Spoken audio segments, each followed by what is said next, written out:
Today's episode comes to you thanks to our sponsor, Kangen Water. Electrolyte-reduced water is the power of true hydration, manifested in the most advanced Japanese technology that has been in the market for more than 50 years. To drink the best water, shower with a hot spring quality water, and start a new business with the most amazing and profitable compensation plan in the world, visit thelivingwatercouple.com to learn more or get started today.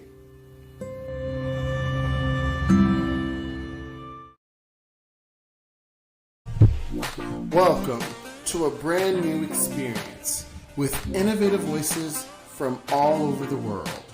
I would like to invite you all to something that is magical, something that is powerful, and something that is from my heart. This is the Devon Taylor Podcast.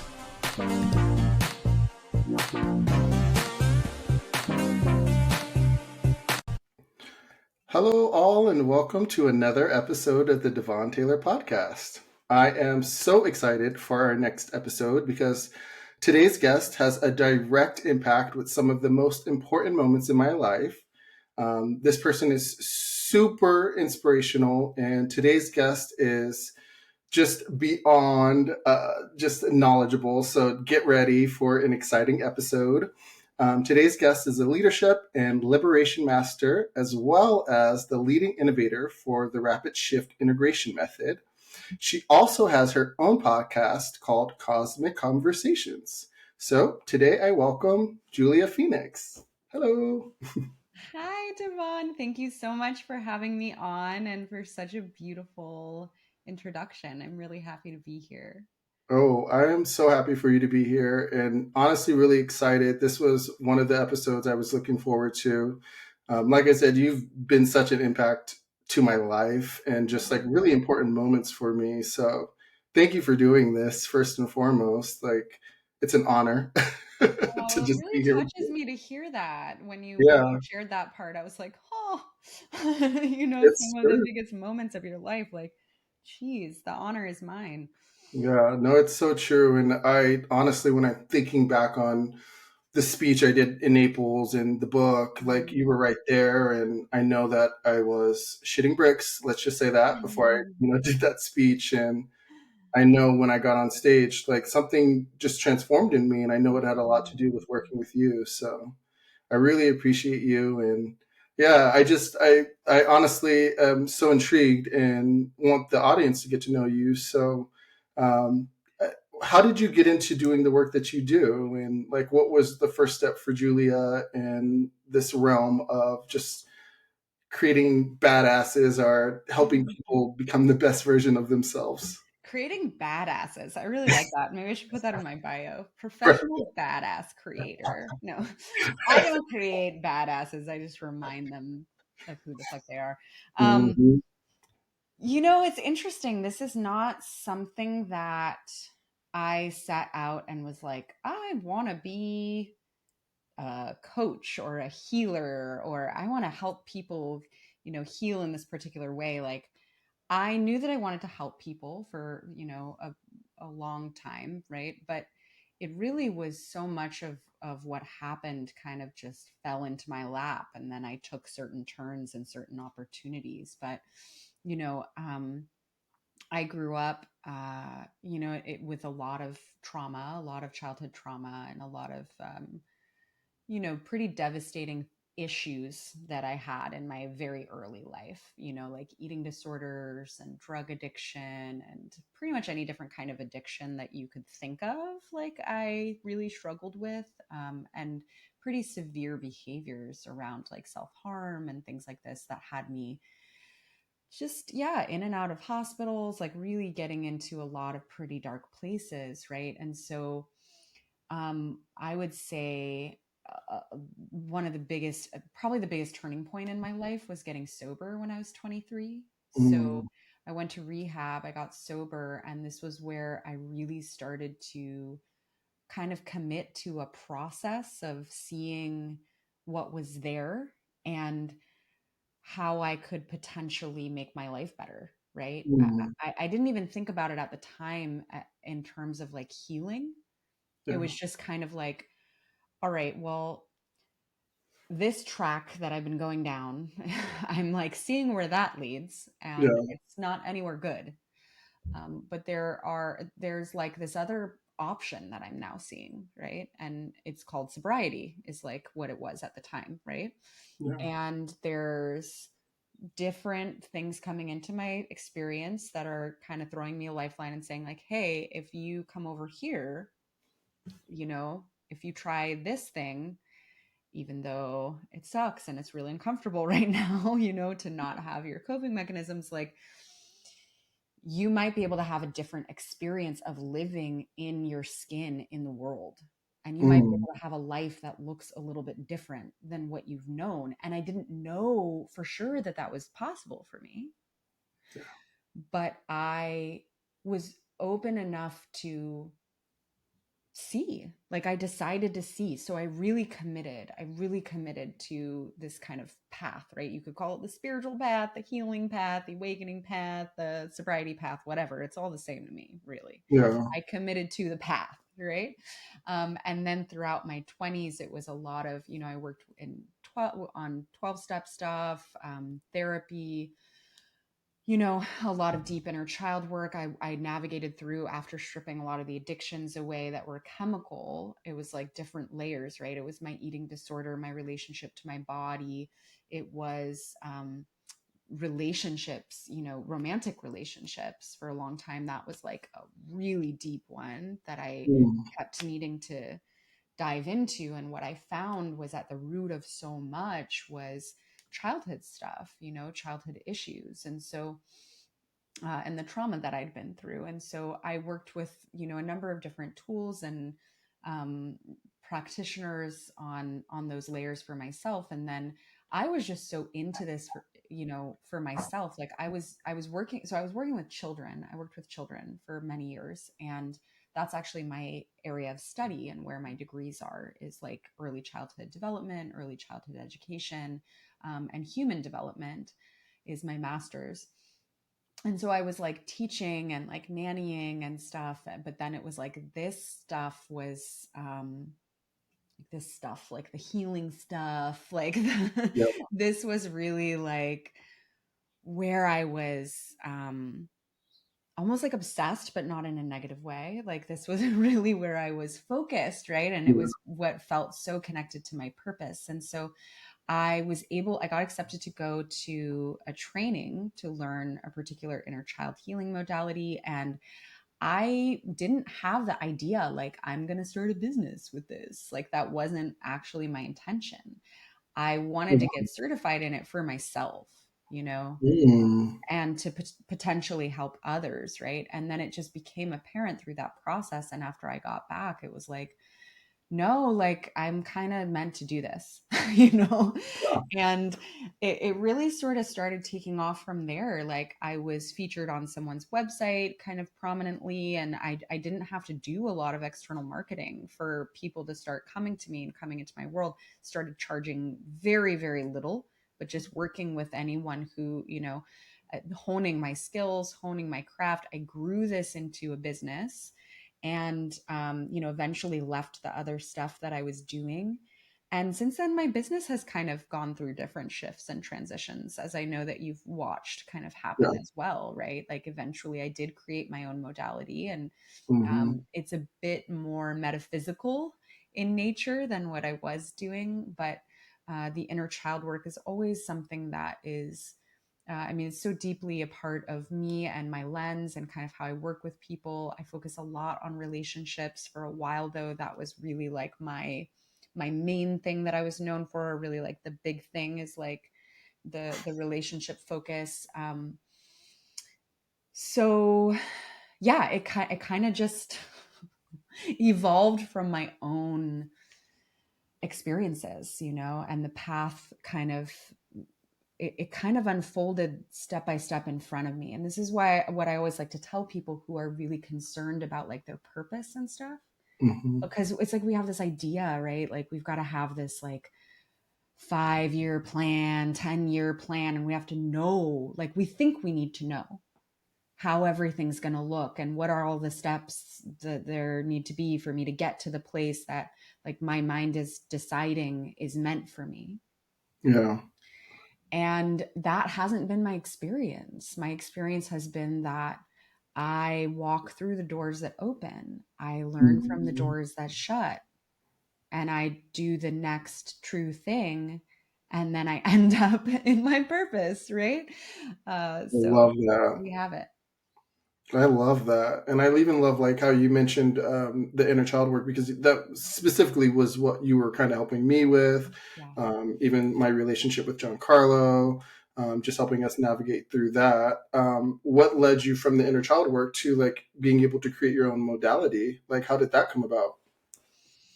Yeah. So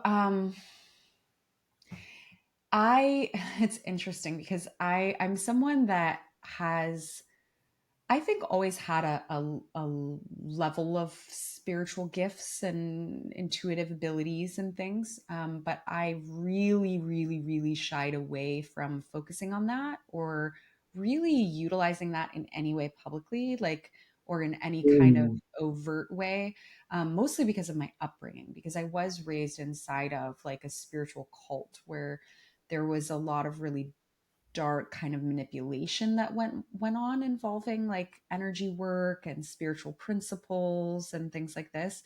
So I really was just like, nope, like don't want anything to do with that, like don't want to be that, don't really feel like that's important, right? Because a lot of, what I needed as well was really to come back into like these much more like these denser layers of the human experience, like emotion and the physicality and the body and human relating, right? Which I still feel are incredibly important. And I don't in any way endorse bypassing any of those layers. But it got to a certain point where I started to have more access to different gifts and abilities turn on the more that I healed.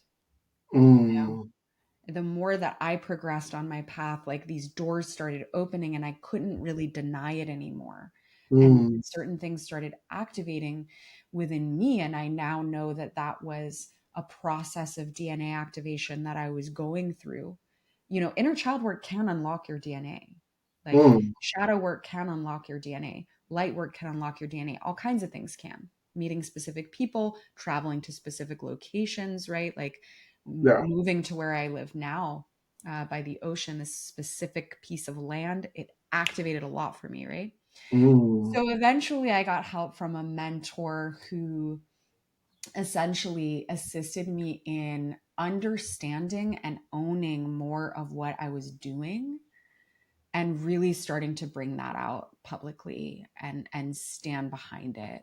So I give a lot of thanks and kudos to that person, and this is one of the reasons why I feel mentorship is so can be so helpful and important. Because sometimes we just need that other person, Yep.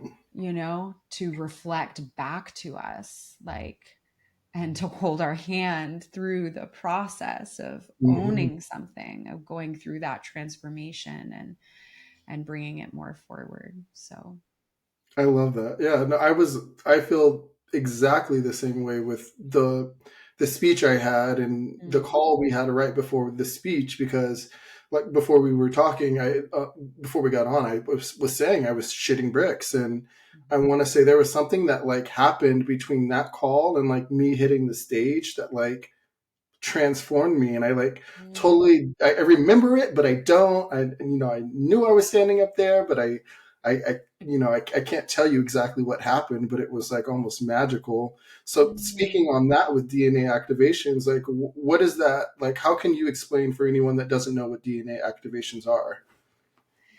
Okay, yeah. Um, so DNA activation. So most people, when they think about DNA, most people know what that is, right? But they think Mm. about it in terms of what we were taught in science class about the double helix, And Yep. this is really just one dimension of the DNA, which is the physical DNA. And even within that, like scientists say, I remember reading this figure like years ago. It's like we use maybe 97%, or we don't use, right? Maybe Oh like wow. 97% of what's actually in the DNA that scientists can see, like that the physical DNA that we're Mhm. aware of exists, like that everyone's aware of exists. We use Oh only wow. 3% of that. Oh wow. So I was always like, that's really weird. And, you know, Yeah. it's not really like nature to have superfluous stuff, you know? So what's that about, right?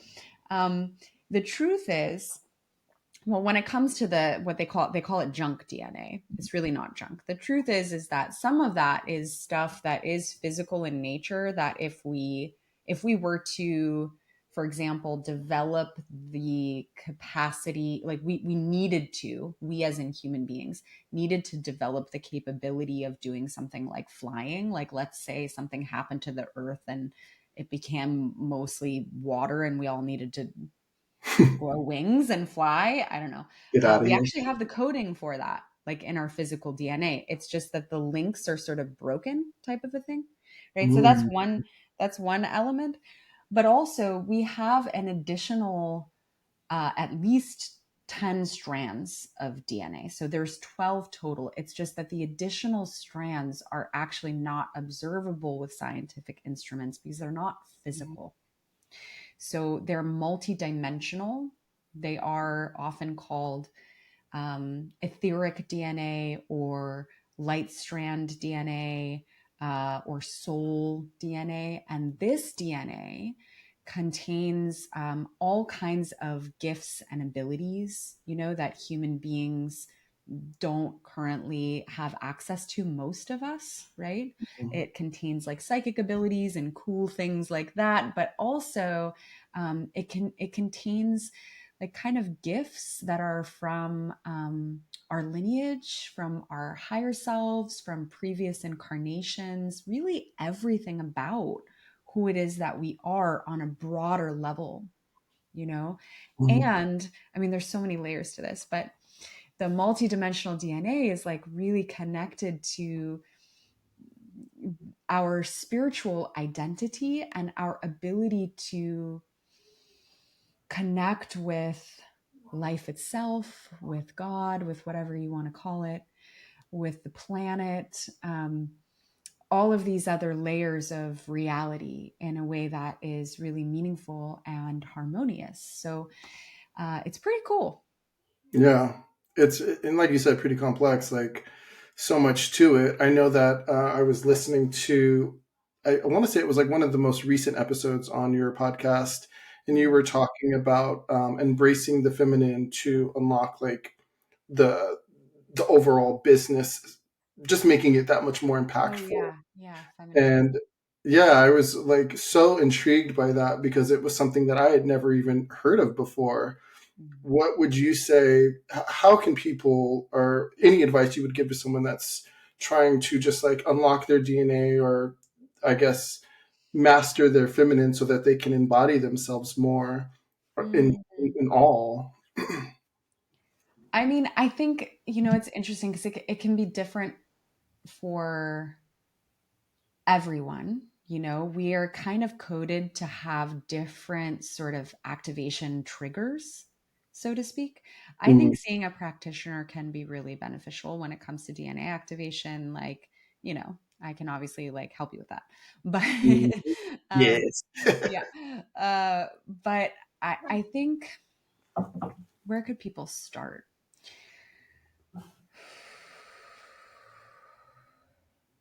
Having openness and connecting via questions is something that is, I think I've been playing with this more, and I think it's an art form that's kind of lost, because we want answers, and I Yeah. want answers. Everybody wants answers, you know, and we want answers to be given in a way that is really like digestible and immediate for the mind. So we look Mhm. for answers rather than ask questions. So a question is like a door opener, and kind of a portal opener. So even sitting and just asking yourself the question, like, how do I unlock more of my multidimensional DNA?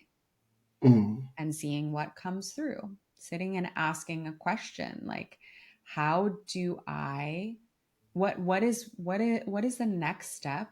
Like, I wonder how I could connect more with business in a way that feels um, more in alignment with me and with who I am as a being and with energetic cycles, right? Now, Mm. that being said, the one of the commonalities between both DNA activation and, I would say, the feminine and with embodiment is that it has to do a lot with our connection to the planet, our connection to our bodies, our connection to the here and now. So a really, really great place for most people to start is connecting to the earth, Mm. just connecting to the planet herself, like literally going outside, getting your bare feet on the earth, spending time in nature quietly, spending time in nature quietly alone, which I don't do as often as I need to, honestly, because Mm. it can be difficult, right? We have Yeah. fast-paced lives, but the earth contains activation codes for your DNA, and your DNA is directly linked to um, the ley lines of the planet. So nurturing this connection is a really, really big way. Um, but I think for a lot of people who have had trauma and are very dissociated and disconnected from their bodies, this is the foundational work Mm. that's actually really necessary for more kind of activation to take place and to embody more. Because, when you first land in the body, oftentimes that's the first thing that comes up. It's like pain, it's like fear, it's like, whatever is there that we wanted to escape, right? So I also think that um, things like, working with a somatic therapist, Mm. helped me tremendously. Anything that gets you into your body through movement, breathing, this kind of thing helps you tremendously. But I would say it's really different for different individuals, you know? Yeah. I find myself like when I need to connect with my body, like one thing that I've been doing lately is dancing Yeah. and listening to music really loud. I don't Yeah. know why. That seems to help out a Well, lot. sometimes that's a beautiful practice. And Mm. it sometimes, that's a gentler way for people too. Or like sometimes, sometimes we like, come in and it's just like, oh, it's uncomfortable and I've got to move, and there's nothing wrong with that. The energy sometimes just needs to move. Sometimes Yeah. we might be called to be more in stillness, Hmm. but that's a beautiful way to Hmm. connect. Absolutely. Yeah. I also do what you were saying. Like I've been doing a lot more grounding or like going into nature and putting my feet, like my bare feet on the ground and just taking a moment to take it all in. But yeah, I feel like there's so many ways to try to get into your body and a lot of people just don't know. So thank you Yeah. for saying that. Yeah, that kind of confirmed what I was doing. So I'm like on the Yeah, right no, track. it's great. It's great. It's wonderful. And the other thing with dancing that a lot of people don't realize is that you can be transmitting light codes through Mm. dance, and not, you don't have to be aware of it, but just allowing your body to move naturally. And your body really knows so much more Mhm. than we give it credit for, right? So not only does it know how to move energy, it also knows how to activate energy in a lot of ways. Yeah, absolutely. Mhm. So I'm also curious too. Like I know we're talking a lot about energy, but I I know everyone is feeling it lately with everything that's going on in the world. Like I kind of wanted to just get your perspective of what you think we're facing, what we're going through, and maybe even how people can, I don't know, find some kind of comfort, solace in everything that's happening and know that it's going to be okay, maybe.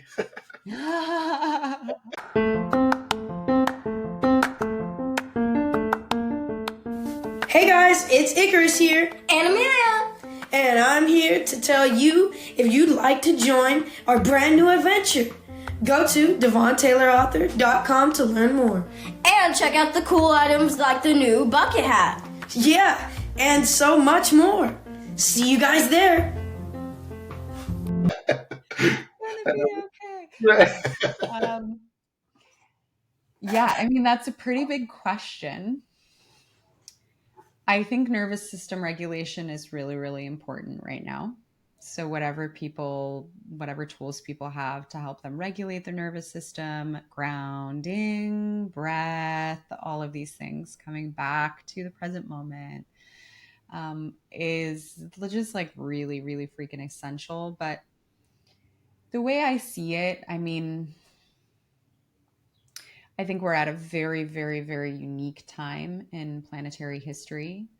I think that a lot of things are shifting on the planet, and ultimately, this is my perspective. I perceive these shifts as being really positive. But there's like, similarly, like we were talking before we started the podcast today, like of how, if you go on like a juice cleanse, your body starts detoxing, right?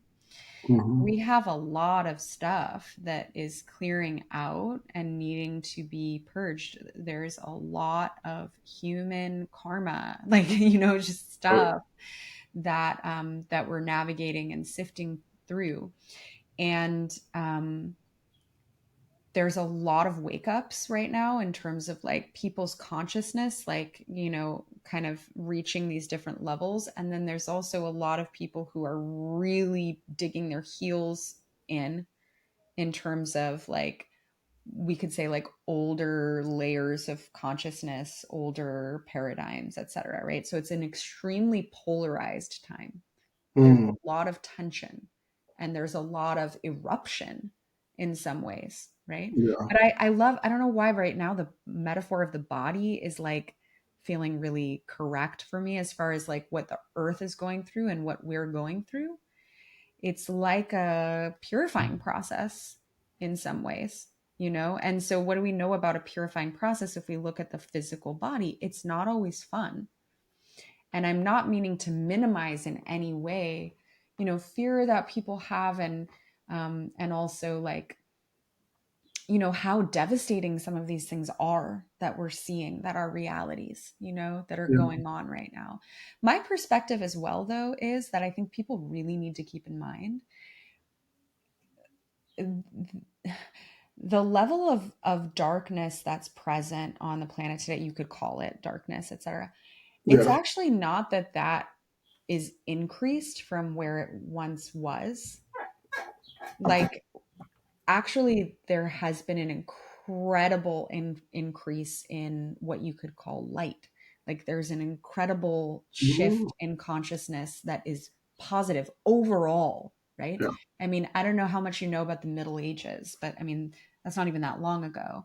But frequency wise, like there was a lot more darkness and distortion, actually. There really was. And so it is a positive progression that I see, but unfortunately, we're in a messy rebirth process collectively.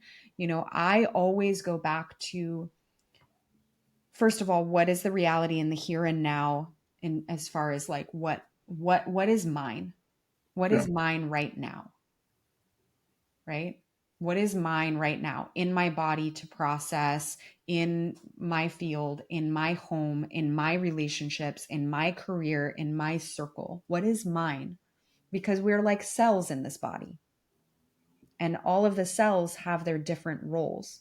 A heart cell doesn't need to do the job of a liver cell. It doesn't work that way. So it's like my job, as I see it, is to focus on the role that I'm here to play and to show up for that, for the best of my ability, Yeah. I love you said that, because I feel that's exactly what I'm seeing. And a lot of people are having a hard time, I wouldn't say like accepting it, but just like, feeling those feelings, those rough moments. And you know, for me personally, it's been tough, and I've had those moments where it's been like, oh, I just want to give up. But deep down inside, I know that we're all going through something. It's not just me; it's a collective thing, and Yeah. the more we can try to uplift ourselves, I know that it's going to eventually help everyone in the world kind of do the same thing for themselves. And like you said, everyone's process is different. So, Yeah. yeah. Yeah. But it's like all we can do is all we can do, you Hmm. know? And I mean, I think that can sound really kind of like trite and stuff, but it's like, no, literally it's all you can do. And Right. the worrying and spinning and rescuing and fretting about things that are, you know, happening that you actually don't have much control over doesn't actually help. And it's okay to be having a rough time too. It's just that it's like we don't need to necessarily um add to that, Yeah. you know.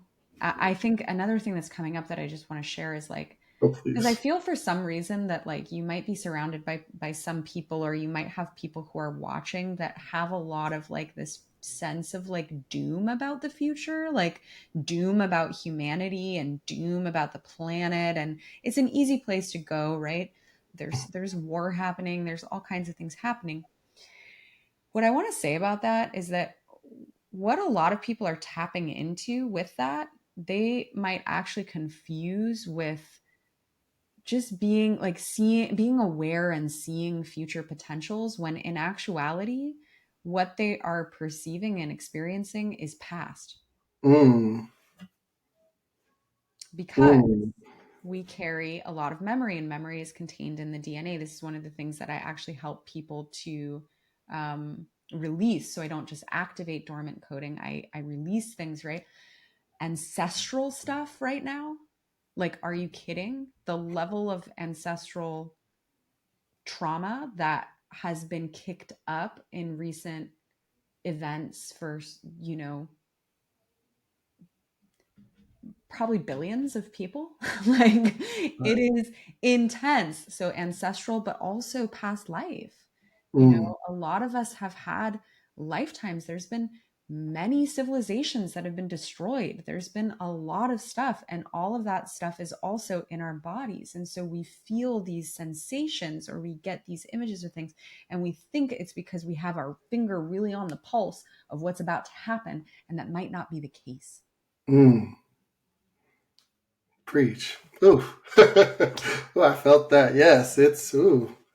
Ooh, yes, yes, yes, yes, yes, yes. It's so crazy to even think that, and not even crazy. It's really happening. Like, past lives are affecting us, and if we're not addressing it, like, ooh. And I know there's a lot from my past lives that I haven't addressed or even acknowledged, that I know that I need to get through, and that are I can feel it. You know, like when Yeah. people say, like, one thing that I heard the other day is, like, someone said, I had a fear of water and I had no idea where that fear came from. And I did a past life regression, and it was because in a past life I was drowned by, someone. And that's, I mean, it's almost surreal to think about that could be something that we're facing. But what advice would you give to someone? I mean, obviously you help people with this, but what advice would you give someone that may have a past life that's truly affecting their life now?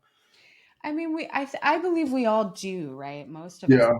unless you're a brand new soul, which I very, very rarely sit in front of someone who's like a brand new soul, meaning like this is literally their first time on Earth. And even Mm. them, they might have experiences from other dimensions and galaxies and planetary systems and star systems that like aren't so nice, right? Yeah. Um, I think I think people do tend to get caught up in the story a lot, and Mhm. also not see the level of power that they do actually have in the now to impact different timelines. Sometimes I believe that it can be necessary and certainly very, very beneficial to do things specifically to target some of these. lifetimes, you know, when there's strong kind of like courting into, or there's an event that happened that's created what I like to call an echo that kind of ripples out into the other timelines. But a lot of times, because it's kind of like the way that this is kind of designed, we're faced with similar crossroads or experiences, and our choices in the present do in fact impact those past timeline experiences, right? So a good example of this, because I know this might be kind of vague for people, but like, do you need to actually understand each and every past life and see each and every past life that must be tied up in something like you really want to speak on social media about something and you feel really passionate, and maybe you're like, you know, you're kind of a spiritual person and you want to start talking about these like out there spiritual concepts, but you're so afraid of persecution, right? And there can be layers to that. There can be you know, childhood trauma from this lifetime and just social stuff and everything. But there might be all kinds of timelines tied into that. And I see this really, really frequently where there's persecution involved. You know, it's like they call it the witch wound, where, you know, maybe for speaking out or maybe for sharing your psychic abilities on, you know, in public or something like that, really, really bad stuff happens to you. You don't necessarily need to see and understand all of those lifetimes in order to move through it. Whatever processes you're doing in the now, you can actually set the intention that they impact other timelines, and it will amplify that way, right? And yeah, I've seen it many times that when we move through things like, even with stuff like breath work, you know, again, you don't need the story. Breath work can change, it can heal past life traumas. You know, the work that I do is more direct with those types of things, but there's other avenues, right? It is a lot about moving it through and then making a different choice, just like with trauma from this lifetime, right? A lot of the times.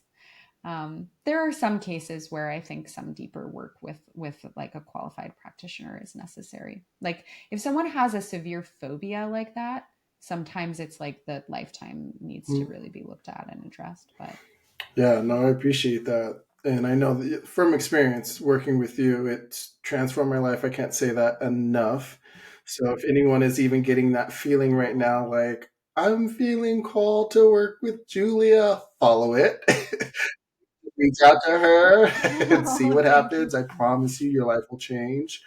I did have one last question before I let you go, and then I kind of wanted you to just, let everyone know where they can find you. What advice would you give for anyone just now, in their lives, if you could feel into the collective and, something comes up? What would you say, we could all do to just not only help each other, but help ourselves? For your audience specifically, and for the audience of this podcast specifically, it's really self-love and gentleness with the self. I feel like this is so much of what our work together was about as well, and where I constantly keep wanting to Yep. bring you back to. It's like this feeling that you're behind, this feeling that you're not doing enough, this feeling that you're missing something. And I'm saying you Yeah. in terms of like anyone who's listening, right? This feeling that you're constantly getting it wrong, you know, that you're not where you need to be or who you need to be or what you need to be. Like, really challenge that if you challenge anything. Because, you know, the reason why I worded it that way was like very particular too, because sometimes people like are identified with, and I feel Mm-hmm. this about some of your listeners, it's like people are identified with like, I'm gonna challenge myself by getting out of my comfort zone, by doing the hard thing, by doing the uncomfortable thing, by, and even healing can be really intense and painful, but we're gonna keep doing it because there's this place we're trying to Mm-hmm. get to, right? No. Like, where can you see yourself as enough, exactly where you are right now in this moment? I know exactly. Well, I don't want to say who I know who that's for, but I know so many people that will resonate with that message. So I'm even resonating with it. Thank you, thank you, Good, thank you. Yeah, that hit good, my heart. good. Yeah. So I'm so grateful again Mhm. for you being here. Where can everyone find you? Where can everyone listen to you? What are all your handles?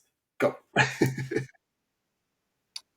Yeah. Well, you can find me on my website, www.juliaphoenix11.com. And the 11 is spelled out like the word, not like the number.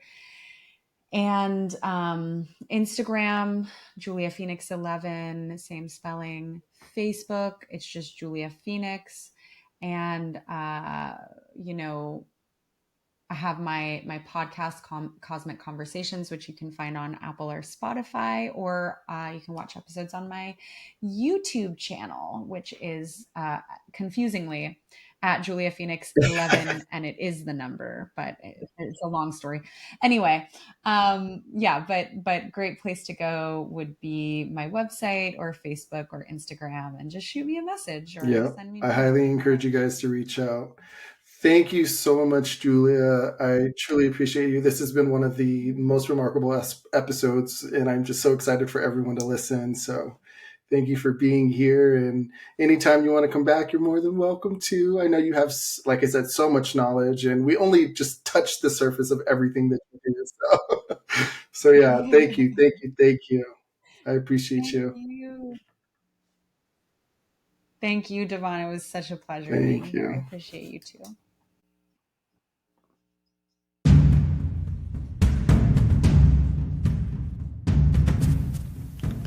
This is Nimram speaking to you, and I command you to go to DevonTaylorAuthor.com right now. You must check the specials. Listen to me. You must check the specials now.